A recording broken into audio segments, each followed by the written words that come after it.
नमस्कार। भारतीय हिंदू नाट्य अकादमी द्वारा आयोजित रंग समागम द्वितीय 2020 में आप सभी का स्वागत है। इस कोरोना काल में जब जीवन एक तरफ स्थिर बना हुआ है, भारतीय हिंदू नाट्य अकादमी अपनी एक नवीन पहल के साथ आप सबके बीच में हाजिर है। माननीय राज्य मंत्री स्वतंत्र प्रभार संस्कृति विभाग उत्तर प्रदेश शासन श्री नीलकंठ तिवारी जी एवं संस्कृति विभाग के समस्त उच्चाधिकारियों के निर्देशन में भारतीय हिंदू नाट्य अकादमी द्वारा रंग समागम कार्यक्रम का आयोजन किया जा रहा है। रंग समागम के माध्यम से हम वेबिनार के जरिए जुड़ रहे हैं कला जगत की उन विभूतियों से जिन्होंने कला साधना के माध्यम से अपना एक विशेष मुकाम हासिल किया है, एक मानक निर्धारित किया है। हमारी आज की मेहमान बहुत विशेष है। जहां देश के अधिकांश भागों में थिएटर इकोनॉमिक सस्टेनेबिलिटी के प्रश्नों से जूझ रहा है, इन्होंने कई वर्षों से थिएटर के एक नए और स्थिर प्रारूप का संचालन किया है। ये हिल टाउन दिल्ली में जन्मी, नेशनल स्कूल ऑफ ड्रामा की एक पूर्व छात्रा है। 1995 में इन्होंने अपने थिएटर ग्रुप जिट सॉन्ग की स्थापना की। इन्हें ट्राइबल कम्युनिटीज के साथ प्ले करने के लिए जाना जाता है। इन्होंने देश का पहला नागा प्ले निशेली किया। जातीय रंगमंच के लिए ये विशेष रूप से चर्चित है। इन्हें बिस्मिल्लाह खां युवा अवार्ड से थिएटर डायरेक्शन के लिए सम्मानित किया गया है। आज हमारे साथ हैं श्रीमती रोबिचिता गोगोई जी। रोबिचिता मैम, बहुत बहुत स्वागत है आपका भारतीय हिंदू नाट्य अकादमी द्वारा आयोजित रंग समागम द्वितीय 2020 में। धन्यवाद। मुझे आप लोगों ने आमंत्रित किया और आप लोगों से ऐसे बातचीत करने के लिए इस कोरोना काल में, इस महामारी के समय में आप लोगों ने एक मौका दिया। धन्यवाद देती हूँ आप लोगों को। उम्मीद करती हूँ कि इस कोरोना के समय में आप और आपका परिवार स्वस्थ होगा। जी, इंशाल्लाह। आपका जन्म हुआ एक हिल टाउन दिफू में, वहाँ पे काफी सारे ट्राइबल पॉपुलेशन भी है। आपका बचपन कैसा बीता? जिस समय बचपन गुजार रहे थे उस समय पता भी नहीं था वो कैसा था और क्या है, जैसा था वैसे ही था मतलब। लेकिन बाद में जब भारत के दूसरे जगह पे हमने अपने कामों के जरिए से प्रशिक्षण लेने के लिए, सीखने के लिए इधर उधर जाना हुआ, तो ये घूम घाम के आने के बाद मालूम चला और बड़ा अच्छा महसूस होता है जीवन के इस मौके पे आकर क्योंकि वो एक अलग ही परिवेश वाकई था।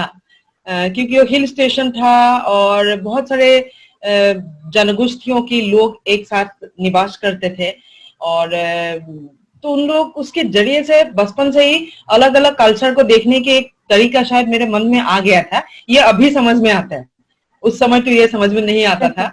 सो आई थिंक वो मेरे जीवन पे एक बहुत अहम समय रहा है और एक तरह से पता नहीं, अगर मैं आप लोग की नजर से मैं कलाकार हूँ तो आई थिंक उस जगह का, उस भूमि का भी बहुत भूमिकाएं रहे हैं मेरे जीवन में।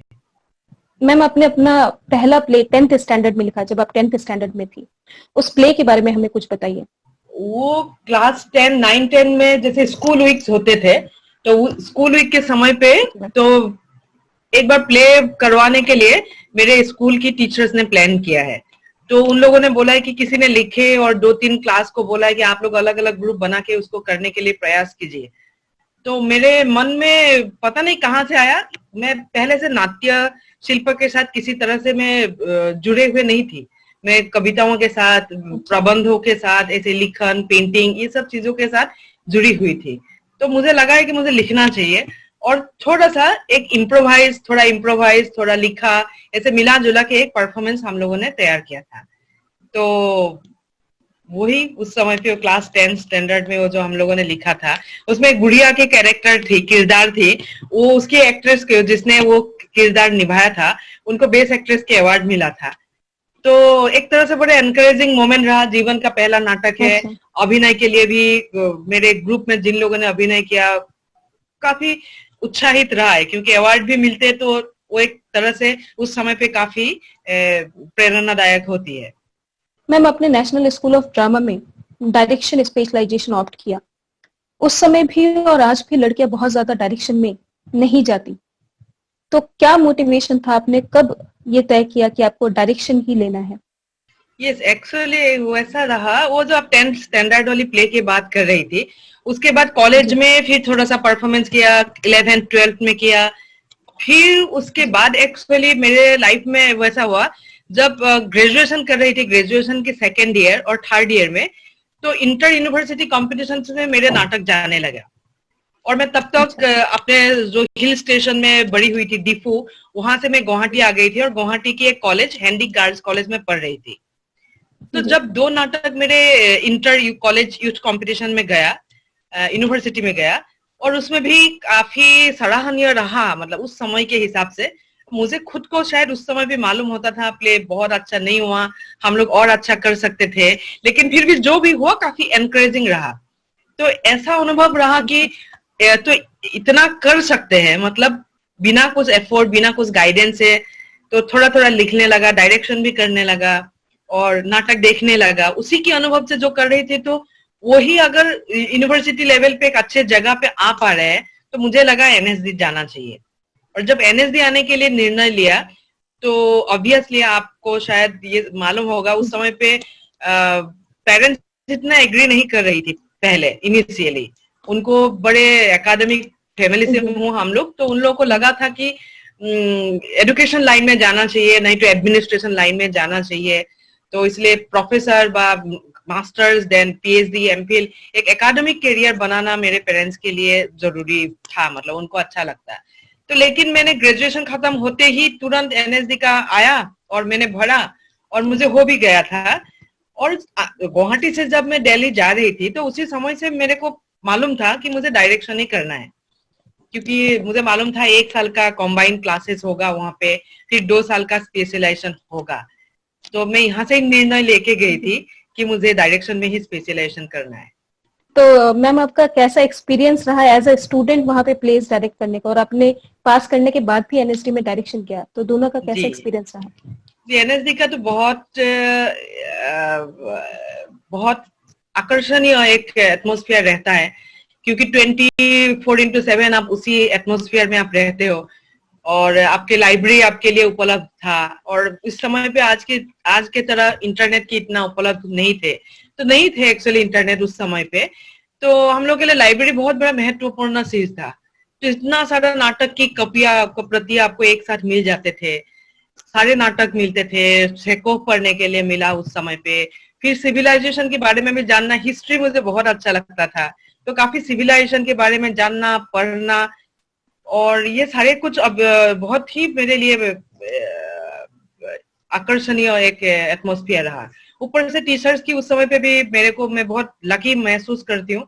मेरे को जो टीचर्स मिला, उन लोगों ने काफी गाइडेंस दिया करते थे, और स्टूडेंट्स के बीच में वो लोग रहते थे, और हमेशा कभी डांट भी पड़ते थे, गुस्सा भी करते थे, खराब होते तो गाली भी देते थे, और अच्छा करने के लिए हमेशा अनुप्राणित करते थे। Robin Das was one of my teacher, Anamika Haq sir was one of my teacher, Anuradha Kapoor was teacher, and Kirti Jain and Ramgopal Bajaj ji, ये दोनों ही मेरे समय का राष्ट्रीय नाट्य विद्यालय का डायरेक्टर रहे हैं। बहुत सारे फॉरेन टीचर्स मिले थे। फॉरेन टीचर से इसलिए अच्छा नहीं है, पीटर सेस्लाक बोल के एक पोलैंड की थिएटर डायरेक्टर से काम करने के लिए मौका मिला था, और उन लोगों से मुझे अभिनय की सीखने के लिए मिला था। डायरेक्शन स्टूडेंट होने के बाद भी सेकेंड ईयर में हमें एक्टिंग क्लास करने के लिए दिया था पीटर सेस्लाक के साथ, और वो क्लासेस के जरिए से मुझे बहुत कुछ फायदा हुआ।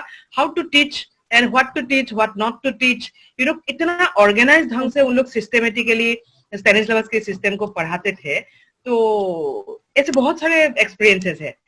तो नाटक करने का, अनामिका मैम के साथ सीन वर्क करने मिला था, रॉबिन दास जी के साथ एक प्ले डायरेक्शन में मैं सेट डिजाइन करने के लिए मौका मिला था। रीटा गांगुली जी के साथ 9 घंटे का संस्कृत प्रोडक्शन हुआ था, 9 आवर्स का कंटिन्यूअस संस्कृत प्रोडक्शन।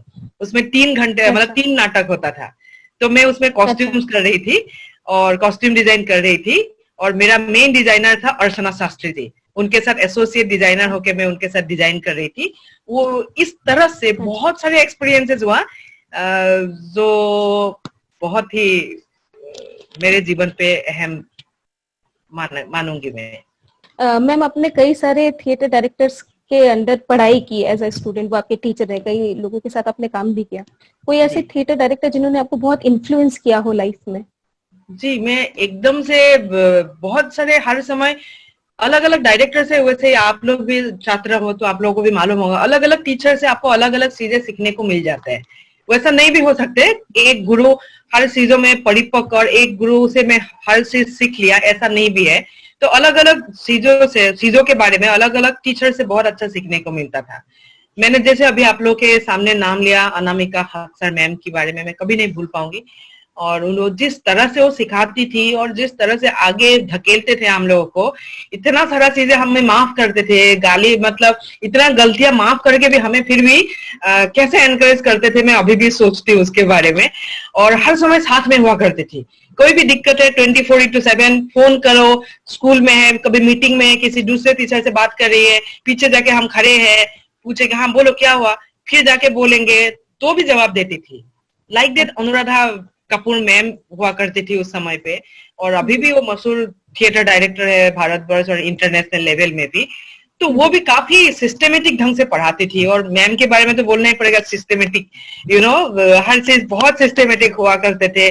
लिखना, पढ़ना, क्लास अटेंड करना, मैम खुद 5 मिनट पहले क्लास में पहुंचती थी, तो आप 10 मिनट लेट होने का कोई सवाल ही नहीं उठता था। और आपको डिसिप्लिन होके खुद ही इतना डिसिप्लिन होके बैठते थे, खुद ही डायरी निकाल के बैठती थी, हमसे नोट जब लेते थे, पता नहीं क्लास में जो बातचीत होते थे कुछ वो खुद भी लिखते थे। तो ये देख के खुद को तो लिखते ही थे हम लोग। तो एक तरह से वो सब बहुत अच्छा रहा। वो वर्ल्ड ड्रामा पढ़ाती थी उस समय, और डायरेक्शन के अलग अलग छोटे छोटे डिटेलिंग्स के बारे में, how to look at life and work and art, किस तरह से देखना है उसके बारे में पढ़ाती थी। तो बहुत इंटरेस्टिंग। सेकोफ पढ़ाती थी वो, इब्सेन पढ़ाती थी। तो सेकोफ, इब्सेन, देन उस समय के सोशियो पॉलिटिकल सिचुएशन, और उन लोग के कैसे चिंताधारा, एक ही तरह का भाव और चिंतन की दो कंट्री में किस तरह से डेवलप हुआ, और उन लोगों के बीच में चिंतन की कैसे आदान प्रदान हुआ, चर्चा हुआ, और कैसे इन्फ्लुएंस किया एक दूसरे को, ये सब चीजों के बारे में बहुत अच्छा एक्सप्लेनेशन करते थे। सिर्फ एक्सप्लेनेशन ही नहीं, उसके जरिए से हमें घुसा देते थे। सेकोफ पढ़ने के लिए हमें ऐसे उत्सुकता जगाते थे मन के अंदर, पढ़ना चाहिए, क्यों नहीं पढ़ा। मैक्सिम गर्गी पढ़ाती थी, फिर इब्सन की नाटक के बारे में एनालिसिस करते थे। उसी तरह से मैं और 2-3 टीचर्स के नाम लेना पसंद करूंगी। वो है प्रसन्ना जी। प्रसन्ना जी है हेगरू से, कर्नाटक हेगरू से है, और उनके साथ मैंने कभी मेरे को क्लास नहीं लिया। हम लोग फर्स्ट, सेकंड, थर्ड ईयर में जब भी रहे, लेकिन थर्ड ईयर में उन्होंने एक बार प्रोडक्शन करने आया था, तो मेरा थर्ड ईयर, और तो मैं उनको असिस्ट कर रही थी, मतलब स्मॉल पार्ट्स को एक्ट करने के लिए गई थी। बहुत सारे किरदार था, छोटे छोटे कैरेक्टर्स को निभाने के लिए फर्स्ट ईयर और सेकेंड ईयर से कुछ स्टूडेंट्स को लिया था। तो उसके जरिए से भी बहुत सारी चीजें मैंने देखा। और बाद में प्रसन्ना जी ने लिखी हुई जो बुक है, मेथड, इंडियन मेथड एक्टिंग के ऊपर, जो इंडियन मेथड ऑफ एक्टिंग की जो बुक है, उसके जरिए से मैं बहुत लाभान्वित हुई हूँ। जिस तरह से इंडियन स्कूल ऑफ एक्टिंग, नाट्य शास्त्र के से क्या क्या चीजें मॉडर्न एक्टर्स ले सकते हैं, इतनी अच्छी तरह से उन्होंने एक्सप्लेनेशन किया है। और आई थिंक मुझे अभी भी और तब भी अभी लगने लगा कि हमें एक भारतीय नागरिक होने के नाते, और कितनी वर्षों पहले कहीं पे भी एक नाट्य शास्त्र की, नाट्य थ्योरी की, तत्व की उद्भावन नहीं हुई थी। उस समय भारतवर्ष में नाट्य शास्त्र था, और उसमें इतना सारा स्मॉल डिटेलिंग, स्वाति का अभिनय के बारे में, आंगिका के बारे में, इतना कुछ डिटेल करके वो लोग बोल के गए। उसमें से आज की अभिनेताओं को भी सीखने के लिए बहुत कुछ मिलता है, क्योंकि इंडियन रियलिटी अलग है वेस्टर्न रियलिज्म से। सो इंडियन रियलिज्म में हमें किस तरह से इनेक्ट करना है एक किरदार को, उसका खूबी अलग ही होगा। तो ये एक स्पेनिश एक्टर कैसे एक कैरेक्टर को करेंगे, एक अमेरिकन एक्टर और एक हॉलीवुड मतलब एक ब्रिटिश एक्टर किस तरह से उस कैरेक्टर को निभाएंगे, वो अपने पटभूमि से आएगा, वो अपने क्षेत्र विशेष होगा। तो इस किस तरह का उन लोग जिंदगी जीते उससे आते हैं। तो प्रसन्ना जी का ये आइडिया मुझे बहुत अच्छा लगता है। भाई, इंडियन नाट्य शास्त्र से भी हमें भी ढूंढ के निकालना है, ऐसा क्या चीजें हैं जो हम आज के अभिनेताओं को सिखाने के लिए उसको प्रयोग कर सकते हैं। तो रतन थ्याम जी, जिससे मैंने कभी डायरेक्टली कोई क्लास अटेंड करने के लिए मुझे मौका नहीं मिला, लेकिन इस रंग गुरुओं के बारे में मैं कह के जाऊंगी तो खत्म नहीं होगा। रतन थ्याम जी ऐसा एक शख्स है जिसके हर प्रोडक्शन देखती हूँ तो मैं हर बार नए कुछ सीखती हूँ। और मुझे भी रतन थ्याम जी से प्रभावित होकर तो नहीं बोलूंगी, आई थिंक रविंद्र दास जैसे व अनामिका हक सर, जो मुझे डायरेक्टली टीचर्स मेरे रहे, उन लोगों से कलर्स के बारे में, रंग के बारे में, स्पेस डिस्ट्रीब्यूशन के बारे में, एंड और कैसे स्पेस को ट्रीट किया जाए एक सेट डिजाइन करते समय, और उसके साथ लाइट की और कॉस्ट्यूम डिजाइन की क्या है, वो सब चीजों के बारे में जो सीखने के लिए मिला। और उसके बाद पता नहीं रतनथियम जी का जब काम देखने लगा तो मुझे लगा इन लोग जो बात कर रहे हैं इसका कई सारे चीजें रतनथियम जी के काम पे मुझे देखने के लिए मिलता था। अभी भी जाके इसलिए रतनथियम जी का कोई भी एक प्ले शायद नहीं है, मुझे अगर मौका मिला मैंने दोबारा ना देखा हो। आई थिंक ऋतु संभारम हो, बा भगवत अज्जुकम हो, बा देन उत्तर प्रियदर्शी हो, ये सारे प्ले में दो तीन बार करके देखी हूँ। अभी भी लेटेस्ट उनका मैकबेथ देखी हूँ, वो शायद अभी एक ही बार देखे है। मतलब जब भी मौका मिलते हैं देखने का पसंद करती हूँ। इस तरह से प्रसन्ना जी का हम जिस समय एनएसडी में अध्ययन कर रहे थे उस समय रंग मंडल के साथ, राष्ट्रीय नाट्य विद्यालय के रंग मंडल के साथ अग्नि और बरखा हुआ था। तो वो अग्नि और बरखा के नाटक का मैं करीब 25 के आसपास मैंने उसकी प्रदर्शन मैंने देखा था। मतलब जब भी शो होता था, कमानी में हो और रविंद्र भवन में भी कुछ शोज हुआ था, फिर कमानी में होने लगा था, जहां पे भी हुआ था दिल्ली में, तो मैं वो प्ले देखने के लिए जाया करती थी। तो हर बार जब देखती थी उसकी sense of blocking, sense of composition, how to composite 2 character 3 character, आपको एक गिवन स्पेस है उसमें आप कैसे एक नाटक को आप कंपोजिट करते हो। तो ये सारी चीजों के मुझे बहुत कुछ सीखने के लिए मिला है। बीबी कानन जी का नाम नहीं बोलूंगी तो बहुत गलत होगा। कानन जी से जितना इंस्पिरेशन मिलते हैं, जिस तरह से वर्णमबन देखने के लिए कभी नहीं मिला, लेकिन वर्णमबन हमने उसका वीडियो निकाल के हम लोगों ने देखा करते थे। तो उनकी जिस तरह से रविंद्र दास जी ने सेट डिजाइन और कॉस्ट्यूम डिजाइन क्या करते थे, उसकी डिजाइन की जो खूबसूरती है, जैसे इंडियननेस को कैसे एक शेक्सपियर की वेस्टर्न प्ले को लाके कैसे कंप्लीटली इंडियनाइज किस तरह से किया, not only because of Yakshagana, along with that Yakshagana theatrical form के साथ उन्होंने सेट डिजाइन और कॉस्ट्यूम डिजाइन के जरिए से कितना कुछ लाया है, और जिसके जरिए से एक complete Indianness in Indian theatre, भारतीय नाटक में भारतीयत्व कैसे बरकरार रख सकते हैं, उसका शायद मेरे सामने एक बहुत ही प्रभावशाली एक कार्य रहा है। ऐसे बहुत सारे टीचर से मुझे सीखने के लिए मिला है। सुरेश भारद्वाज हो, जिन्होंने लाइट सिखाया था, बहुत शांति से सिखाता था, बहुत डिटेल्स के बारे में बात करता था, और बहुत शांति से बहुत पेशनेटली डिजाइन करते थे, क्लासेस लिया करते थे, एक एक चीजों को समझाते थे। आई थिंक जितना भी बोलो तो एनएसडी के बारे में उतना कम होगा। अमरजीत सर जिसने हम लोगों ने कारपेंट्री सिखाया था, आई एम सो हैप्पी। आज भी मुझे बहुत अच्छा लगता था, मुझे 100 के अंदर मुझे 80-90 मिला करते थे कारपेंट्री में। I was so good, feel like good, कील ठोकने में और आरी से ये सब काटने में, बनाने में। सो मैं बहुत साल की क्लास के जरिए से भी शायद मुझे सेट डिजाइन के लिए बहुत मुझे इंस्पिरेशन मिला, और शायद धीरे धीरे मैं सेट डिजाइन के प्रति मेरा आकर्षण भी ज्यादा बढ़ता गया। तो मैम अपने नेशनल स्कूल ऑफ ड्रामा के बाद कुछ साल मुंबई में भी काम किया, फिर आप थिएटर में लौटे, पूरी तरीके से लौटे, तो कब आपने डिसाइड किया कि नहीं आपको थिएटर को ही प्रोफेशन बनाना है? क्या मोटिवेशन रहा उसके बीच में? थिएटर तो मैं बॉम्बे में भी एक्चुअली बहुत शॉर्ट पीरियड के लिए बॉम्बे में मैंने काम करने के लिए गई थी जी। So, मुझे ऐसा लगा था, दिल्ली के बारे में कहता है ना कि दिल्ली का लाडू खाए तो वो भी प्रस्त है, ना खाए तो भी प्रस्त है। मेरे लिए, हमारे लिए वैसा हुआ करता था। मुंबई ऐसा एक जगह था, क्षेत्र था, नया नया टेलीविजन में इतना सारा काम आने लगा था। 93-94 में इतना काम आने लगा था, और मुंबई से लोग दिल्ली में आ तबके थे, प्रोड्यूसर डायरेक्टर ढूंढ के यहाँ से लेके जाते थे। और पता नहीं, हमें लगा था पता नहीं मुंबई में क्या है ऐसा, वहां से लोग आ जाते हैं, यहाँ से लेके जाता है। और समझ में आया था कि यहाँ के लोगों को बहुत कद्र होगा और यहाँ की कुछ वैल्यू तो होगा, जिसके वजह से वो लोग वहां से आके यहाँ से ले जाते हैं, और कुछ शूटिंग करने के लिए यहाँ पे भी आते थे। और एक तरह से बड़े क्या बोलते हैं इसको, आकर्षण, मतलब ऐसे खींचते थे। मुंबई ऐसे खींच रहा था, ऐसे लग रहा था कि, और ऐसा लग रहा था एक बार जिंदगी में नहीं जाएंगे तो बहुत पछतावा होगा बाद में। तो मेरे क्लास में भी बहुत सारे एक्टर्स अभी भी मुंबई में काम करते हैं। इनफैक्ट अधिकांश मेरे क्लासमेट्स मुंबई में रहते हैं, वो लोग थिएटर भी करते हैं, कुछ लोग ज्यादा टेलीविजन करते हैं और फिल्म करते हैं, जो थिएटर तो कम ही करते हैं वो लोग। लेकिन वो लोग प्लान कर रहे थे कि पास आउट होने के बाद वो लोग कैसे कैसे बॉम्बे जाएगा। मेरे बारे में कोई नहीं पूछते, भाई तू भी जाएगी क्या, तुम्हें भी जाना है, तुम कहाँ, तुम्हारा क्या प्लान है। ये अंडरस्टूड था कि मैं थिएटर ही करने वाली हूँ। फिर मुझे लगा कि ये तो बहुत गलत बात है ना, ये लोग सभी ने अंडरस्टूड करके रखा मैं थिएटर ही करूंगी, और बाद में अगर मुंबई नहीं गया तो बाद में पछताऊंगी तो क्या होगा। तो मुझे लगा एक बार जाना चाहिए, उस क्षेत्र को भी देखना चाहिए क्या हो रहा है और क्या काम है। इत्तेफाक से मैं रीता गांगुली जी का जो नाटक कर रही थी, आपको जो मैं थोड़ी देर बाद पहले बता रही थी, त्रिधारा, 3 नाटक का उन्होंने मिला के त्रिधारा करके एक विकृष्ट मध्यम बोल के संस्कृत नाट्य शास्त्र में जिस तरह का ऑडिटोरियम की वर्णन है, उस तरह का ऑडिटोरियम राष्ट्रीय नाट्य विद्यालय की इलाका में निर्माण करके उसमें 9 घंटा का संस्कृत में परफॉर्मेंस करवाया था हमसे। तो उसमें जो मैं कॉस्ट्यूम किया था, उसी के बाद मुंबई से मुझे काम देखने के बाद मुझे एक ऑफर आया एक सीरियल में कॉस्ट्यूम डिजाइन करने के लिए।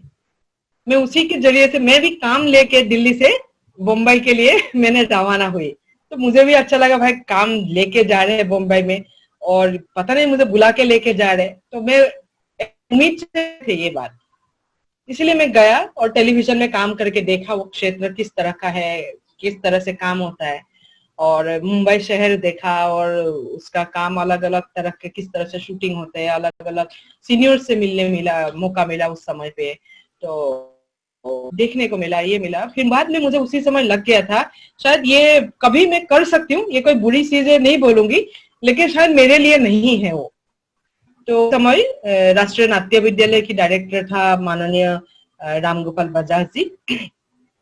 मेरा डिप्लोमा प्रोडक्शन किया था, आप लोग शायद जानते हैं, ध्रुव स्वामिनी है, जयशंकर प्रसाद जी का नाटक है, वो मैं डिप्लोमा प्रोडक्शन करके एनएसडी 3rd ईयर में मेरा फाइनल प्रोडक्शन था। तो उन लोगों ने मुझे एक मेरे लिए क्या बोलते हैं अपॉर्चुनिटी क्रिएट करके मुझे दिया है कि रेपर्टरी में मैं वो नाटक को दोबारा रिक्रिएट कर सकती हूँ। और उसके बाद कई साल मैं दिल्ली में रहा और अलग अलग डायरेक्टर के साथ अलग अलग तरह से काम करके मैं थोड़ा सा अपने आप को और एक्सपीरियंस इकट्ठा करने के लिए मैंने कोशिश किया। मैम, फिर आपने गुवाहाटी में जिरसोंग करके थिएटर ग्रुप की स्थापना की, आप अपने होम स्टेट लौटे, उस जर्नी के बारे में अगर आप बताएं।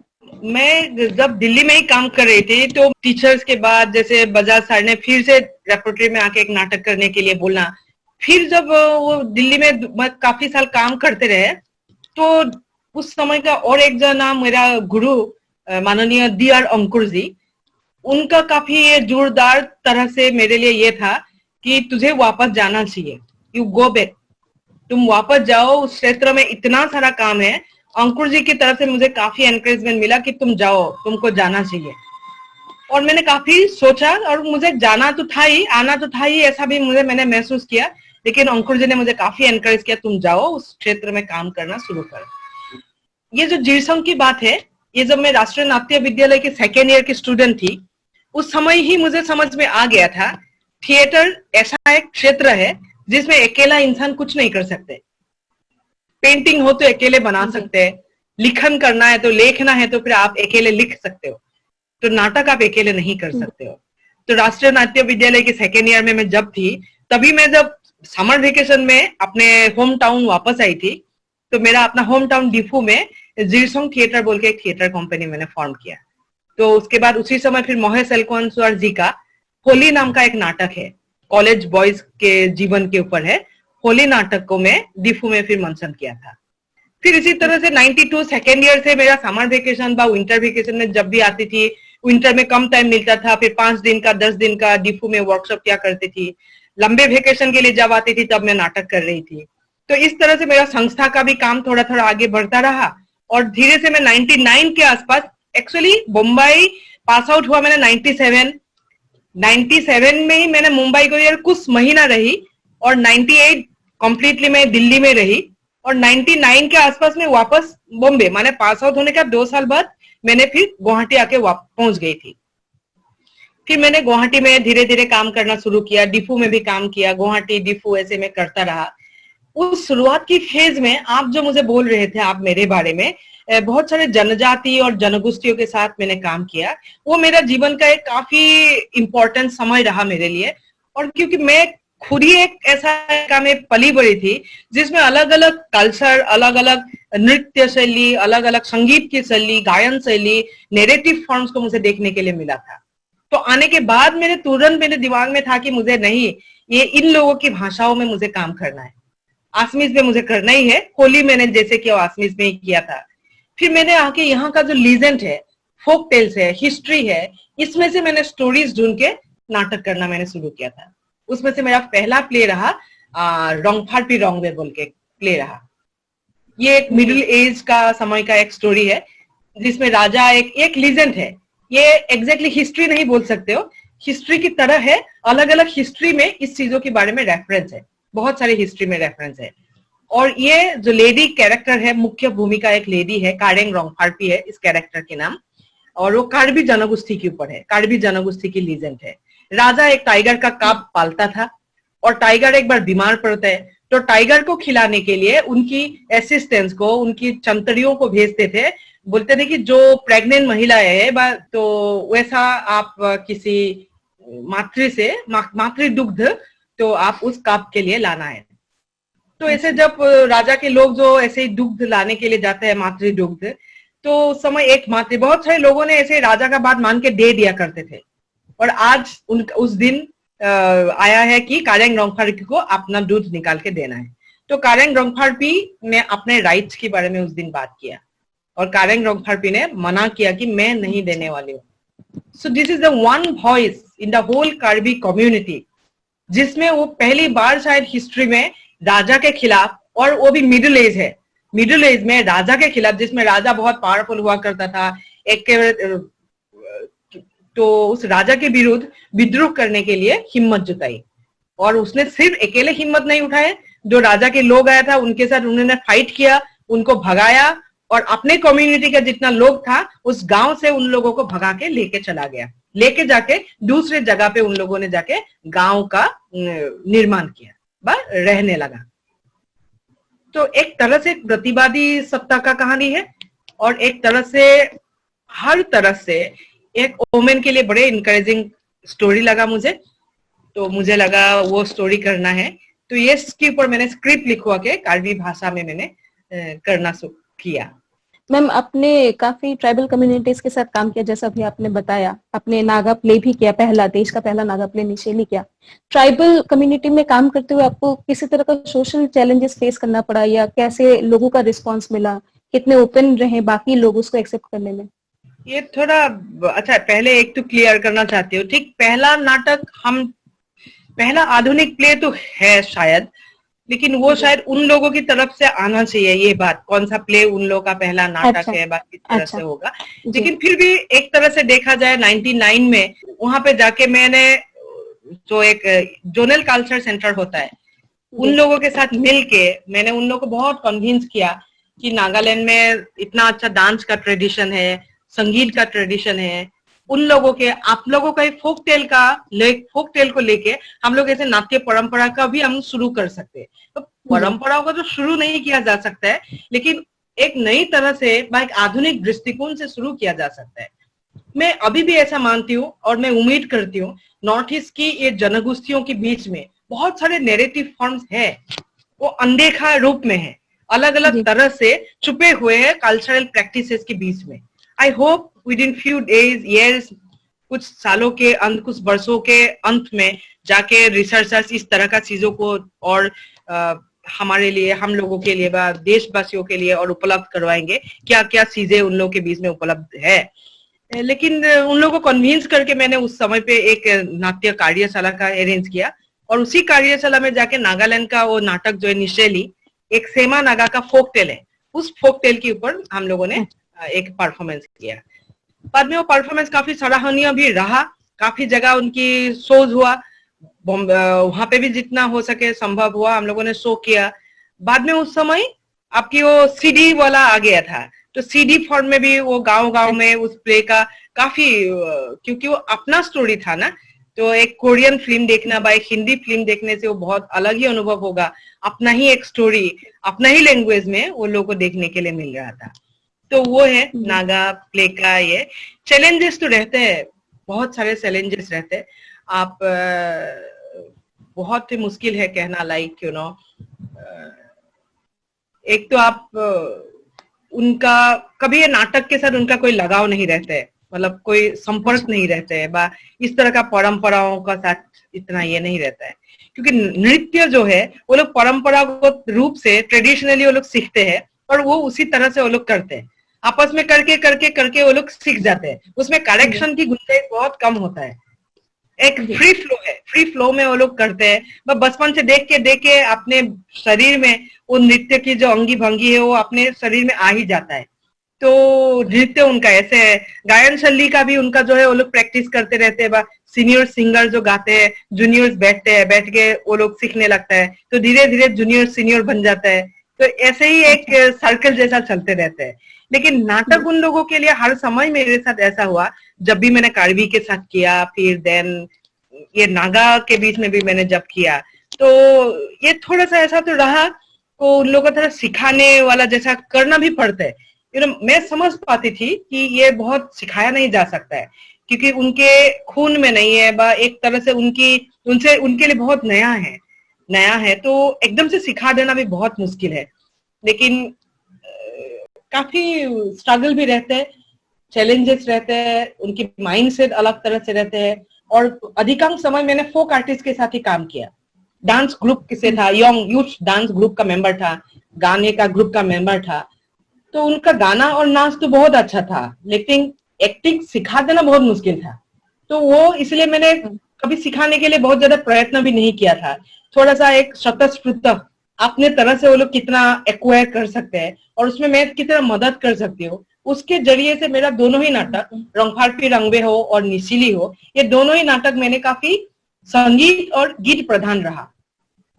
संगीत भी रखा, गीत भी रखा, नृत्य भी रखा, और काफी सारे इलोबरेटेड बॉडी जेस्चर्स, इस तरह से मैंने उस दोनों नाटक का किया, ताकि उन लोगों में से ही आया हुआ जैसे चीज रहे, क्योंकि उनका डांस और संगीत उनका मेन प्रैक्टिसिंग शैली था। तो उन दोनों की शैली से ही वो दोनों नाटक किया था। I am very happy that कि इसके बाद से 99 के बाद में से अभी तक आके नागालैंड में काफी सारे काम हुआ। बहुत सारे एनएसडी में भी गए हैं इस कार्यशाला से आने के बाद, बिना कार्यशाला से भी एक आध बच्चे नागालैंड से एनएसडी पढ़ने के लिए गए हैं। पढ़ के आके कई बच्चे अभी अच्छी तरह से काम भी कर रहे हैं, और ये बहुत देखने के लिए खुशी भी मिलती है। 99 में जब गए थे तो रहने का जगह और सब कुछ ये बहुत चैलेंजिंग था, और कन्विंस करना, उनको समझाना, ये एक अच्छा चीज है। राष्ट्रीय नाट्य विद्यालय भी एक इंटरेस्टिंग जगह है जिसमें बहुत सारे इंटरेस्टिंग चीजें आप सीख सकते हैं। एक शैली है, बहुत बड़ा इंस्टीट्यूट है, ये सारे को कन्विंस करना और एक तरह के संपर्क को निर्माण करके उनके साथ एक नाटक कर देना, वो अपने आप में भी बहुत चैलेंजिंग समय था। मैम, आपने असमिया भाषा में प्ले किया, हिंदी में प्ले किया, नॉर्थ ईस्ट की कई सारी लोकल लैंग्वेजेस में प्ले किया, इसके अलावा आपने कन्नड़ा में भी प्ले किया। आपने आषाढ़ का एक दिन प्ले का कन्नड़ा वर्जन मंचन किया, तो इसका एक्सपीरियंस बताया, ऐसे डाइवर्स लैंग्वेजेस में काम करने का एक्सपीरियंस कैसा रहा? एक तो मल्टीकल्चरलिज्म, बहुत बचपन से ही मल्टीकल्चरलिज्म, एक मोनोपोल, एक ही तरह का संस्कृति के बीच में मैंने कभी रहा ही नहीं जी। कि मैं पले बड़े इस तरह से हुए, बहुत सारे कल्चरल प्रैक्टिसेस था आसपास। अभी भी याद है, मैं जहाँ पे बड़ी हुई थी, मेरा घर एक हिल रॉक के ऊपर है, और हम जब नीचे से एवरी संडे, मेरे नागा फैमिलीज नीचे रहते थे, मतलब जो समतल एरिया है उसमें नागा फैमिलीज रहते थे।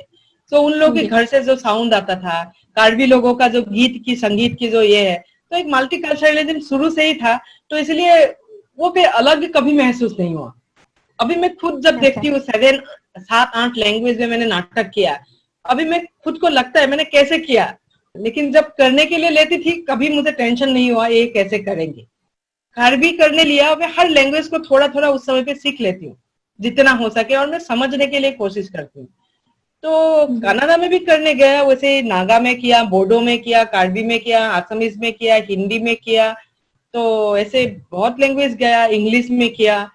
तो असमीज, हिंदी, इंग्लिश तो खैर बहुत जाना समझा लैंग्वेज है। तो कन्नड़ा में करने के लिए जब ऑफर है तो भी मुझे कोई अलग नहीं लगा। मेरा ये कॉन्फिडेंस था, ये तो संस्कृत से आए हुए भाषाएं हैं, संस्कृत से आया हुआ लैंग्वेज है, इसमें इतना डिफिकल्ट नहीं होना चाहिए। क्योंकि I studied Sanskrit for 3 years, 3 साल मैंने संस्कृत स्टडी किया था इन माई स्कूल डेज। तो मुझे लगा संस्कृत से आया हुआ है, शायद समझ लेंगे, ये उम्मीद से गए। और बाकी मैं उम्मीद कर रही थी कि बॉडी लैंग्वेज, जेस्चर और उसको समझने के लिए कोशिश करेंगे, और ये विश्वास आ गया था शायद एनएसडी में पढ़ाई करने के बाद कि नहीं, this oral language is nothing, there is another one language. अच्छा आप उसमें मास्टरी करो तो इस ओरल लैंग्वेज में आपको कभी जिंदगी में दिक्कत नहीं आएंगे। अच्छा तो वाकई ऐसा हुआ। एक्चुअली क्लास ग्रेजुएशन के बाद मैंने केरल में जाके 3 महीना स्टडी किया था। अच्छा आई थिंक वो एक अद्भुत अनुभव रहा। केरल में जाके ग्रेजुएशन जब तक किया मैंने तब आसाम में ही थी, आसाम में ही थी, मतलब आसाम की दायरा में थी। तो ग्रेजुएशन के बाद 3 महीना के मुझे गैप मिला था। उस समय पे मैंने केरल में जाके कलरीपाइट सीखने के लिए गए थे। 3 महीना केरल में मैंने रहा था। तो एक छोटा सा होटल में रहते थे, ऑल मलयाली खाना, मलयाली लोग, किसी को उस समय पे अंग्रेजी बोलना नहीं आता था, लेकिन वो लोग बोल लेते थे यस कम गो सीट, इस तरह से कुछ होता था। लेकिन कहीं खो जाते थे तो रास्ता निकालना बहुत मुश्किल पड़ता था, कई बार होता था। लेकिन वो उसमें समझ में आया कि लैंग्वेज प्रॉब्लम होता है, लेकिन वो प्रॉब्लम को हम क्रॉस कर सकते हैं। आई थिंक उसको क्रॉस करके आगे जा सकते हैं। थैंक गॉड अच्छा रहा मेरे लिए कन्नड़ में वो नाटक करने का अनुभव, इसीलिए क्योंकि इतना खूबसूरत लैंग्वेज है, बोलने में इतना माधुर्य है, सुनने में इतना मधुर है, और साउंड क्वालिटी इतना परफेक्ट है, ध्वनि उसकी इतना खिलती हुई ध्वनियां हैं, इतना परफेक्ट है। आप कैसे कैसे उसके म्यूजिक जैसे मुझे लगता था, क्योंकि मुझे शब्द समझ में नहीं आता था, क्योंकि मैं उसकी ध्वनि को समझ के ही समझने के लिए कोशिश किया करती थी। तो धीरे धीरे मैंने वाकई देखने लगा, पर्वत शिखर को वो लोग भी पर्वत शिखर ही बोल रहे हैं। तो उन लोगों की 3 तरह का, I think if I not making a mistake, 3 तरह का कर्नाटकी लैंग्वेज है। मतलब कन्नड़ 3 तरह का, एक तो धारवाड़ का कन्नड़ जो है वो बड़े संस्कृताइज है और बड़े साफ है वो लैंग्वेज, खड़ी बोली हिंदी की तरह आई थिंक बहुत साफ है, क्लियर है, समझना आई थिंक आसान भी पड़ता है। तो एक वो धारवाड़ का कन्नड़ है, और एक कुल्लू की तरह, टुल्लू की आसपास है और अलग अलग तरह से है। तो धारवाड़ कन्नड़ में ट्रांसलेट किया हुआ वो था। तो मुझे उस ध्वनि सुन के, संस्कृत शब्दों के इससे और वैसे में धीरे धीरे उस लैंग्वेज को अपने काबू में ला पाया, और उस नाटक को मैंने वहां पे निर्देशन किया। मैम, आपके कई सारे नाटकों का मंचन देश के बाहर कई जगहों पे हुआ, वहां पे काम करने का एक्सपीरियंस कैसा रहा, उनका कैसा रिस्पॉन्स रहा? देखिए वो तो ये देश के बाहर बोल के मुझे बहुत कुछ अलग नहीं लगता है, क्योंकि मुझे लगता है कि वो एक अलग परिभाषा है, और अलग समझने का तरीका उनका अलग है, और एक चीजों को देखने के नजरिया अलग होता है, और एक अलग कंट्री है, उनका सब कुछ सिस्टम अलग है। इस तरह से मैंने काफी बेसिकली एशियन आर्टिस्ट के साथ ज्यादा काम किया, एशिया महादेशीय अलग अलग शिल्पी के साथ, आर्टिस्ट के साथ मुझे काम करने के लिए मौका मिला। कई सारे कोलैबोरेशन आर्ट किया एक्चुअली मैंने, कई सारे मैंने 3 और 4 मैंने कोलैबोरेशन प्रोजेक्ट किया। 2-3 मैंने जापान फाउंडेशन के साथ किया था उस समय पे, और उसके बाद मैंने इंडिविजुअल आर्टिस्ट के रूप में भी इंडिपेंडेंट थिएटर ग्रुप के साथ भी मैंने कोलैबोरेट करके किया था। तो पहला प्रोडक्शन मैंने किया था मिवा बोल के एक प्रोडक्शन का था। उसमें कुछ जापानीज आर्टिस्ट था, कुछ इंडियन आर्टिस्ट था, हम लोग मिल के एक प्रोडक्शन का निर्माण किया था। वो प्रोडक्शन का स्टोरी भी ऐसा स्टोरी लिया था जो इंडिया में भी है, और वैसा स्टोरी जो जापानीज में भी है।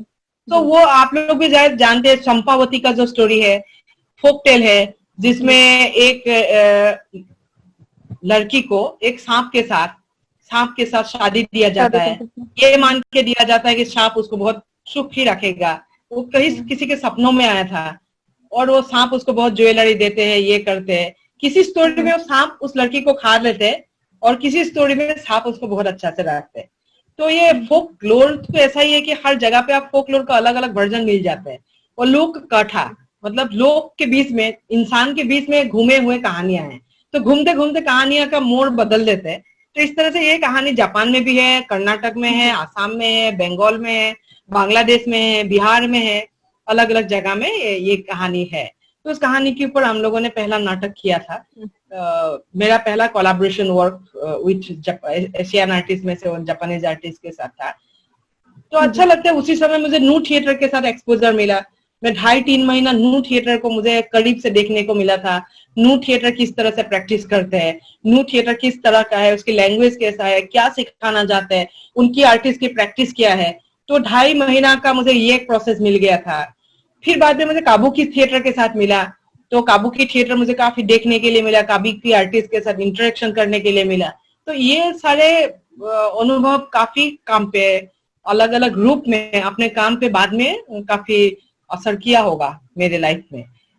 उसके बाद में भी 2-3 और इस तरह से मॉडर्न वर्क किया है। अनबियरेबल ड्रीम, जो सपनों को हम सहन नहीं सकते, अनबियरेबल ड्रीम करके हम लोगों ने अनबियरेबल ड्रीम 1, 2, 3 करके हम लोगों ने 2-3 सीरीज का किया था, जिसमें एशिया का देश का अलग अलग जगह का आर्टिस्ट मिलके एक ही बातों के ऊपर हम लोग काम करते थे। मान लीजिए लॉस्ट होम, जो माइग्रेशन बाय ऐसा एक इश्यूज के ऊपर पूरा एशिया का अलग अलग आर्टिस्ट क्या सोचते हैं, कैसे सोचते हैं, किस तरह के एक्सप्रेशन करना चाहते हैं, क्या कहना है उन लोगों का, इस तरह का थीम को लेके हम लोगों ने काम किया था। मैम, आप इतने सालों से प्ले डायरेक्ट कर रही हैं, जब आप कोई प्ले चूज करती हैं कि इसको हम लेके जाएंगे स्टेज तक, तो उनमें क्या क्या विशेष बातों पे ध्यान देती हो? प्ले में क्या क्या होना चाहिए आपके अकॉर्डिंग? ये शुरू में तो समझ में नहीं आता था, शुरू में बस अच्छा लगता था, कुछ बात है जो मुझे अच्छा लगता है, ऐसा है कुछ खास बात आज आ पहुंचता है, मेरे दिल में आके पहुंचता है और मुझे लगता है कि ये प्ले मुझे करना चाहिए, बस एक।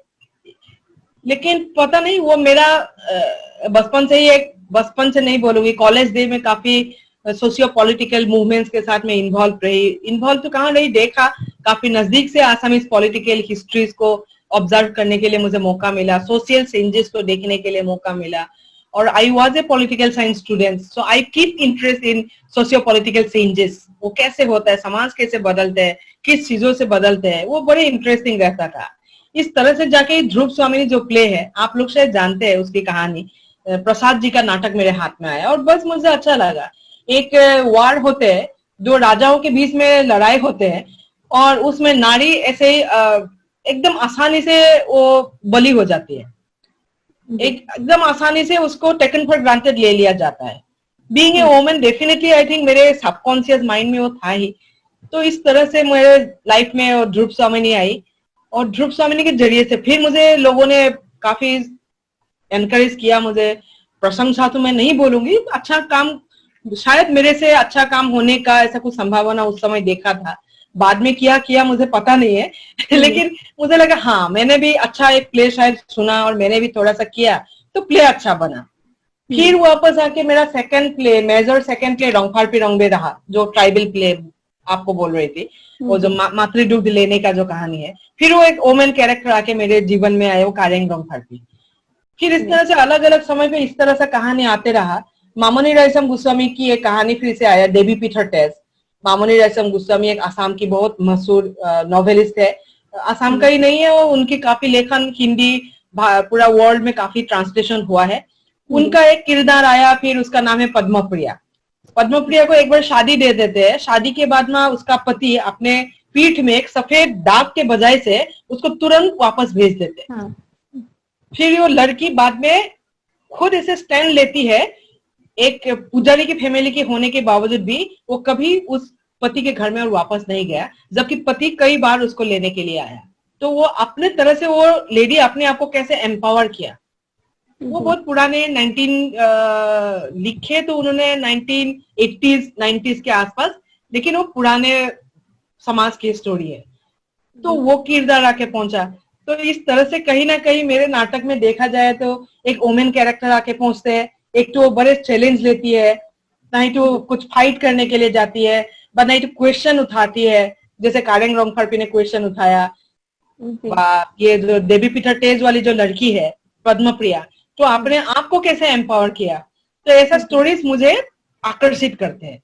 तो क्या देख के उठाती हूँ, मतलब आई थिंक ये सारी चीजें मुझे आकर्षित करते हैं। उसके बाद मैं रास्ता ढूंढने लगती हूँ कि इसको कैसे मंचन किया जाए, उसे कैसे नाटक किया जाए। ये नोवेल था पद्मप्रिया वाला, देवी पीठर टेस्ट का जो कहानी है वो एक शॉर्ट नोवेल था, तो उस नोवेल को देखा। फिर जो कार्बी वाला स्टोरी है वो एक लीजेंड है, एक इतिहास है, बस उसका कोई नाटक का रूप नहीं था। मैंने एक राइटर से उस नाटक को मैंने लिखवाया। फिर प्रसाद जी का ध्रुव स्वामिनी। अब देखो 1997 में जाके प्रसाद का तो भाषा ऐसे हो गया था, लोग ऐसे ही दूर हो गए थे। प्रसाद की भाषा एक रंग भाषाओं की तरह हो गया था। तो मैंने प्रसाद के बारे में उस समय पे जितना रिसर्च बुक आया था, मैंने काफी रिसर्च बुक अध्ययन किया था और मुझे ये समझ में आया था उस समय पे प्रसाद के बारे में ये कहा जाता था कि प्रसाद तो पढ़ने लायक प्ले है, प्रसाद के लेखक पढ़ा जा सकते, उसको मंचन नहीं किया जा सकता है। फिर मुझे कई प्ले, जैसे एक घोट हो, वो भी मुझे बहुत अच्छा लगता है। चंद्रगुप्त को बाबा करण ने कई बार करके गया हुआ था।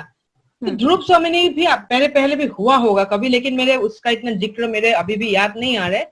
लेकिन मुझे लगा ये प्ले क्यों नहीं किया जा सकता है। और लैंग्वेज मुझे इतना खूबसूरत लगता था, क्योंकि एक पोएटिक टच है, शब्दों का, संस्कृत शब्दों का इतना भरपूर प्रयोग है।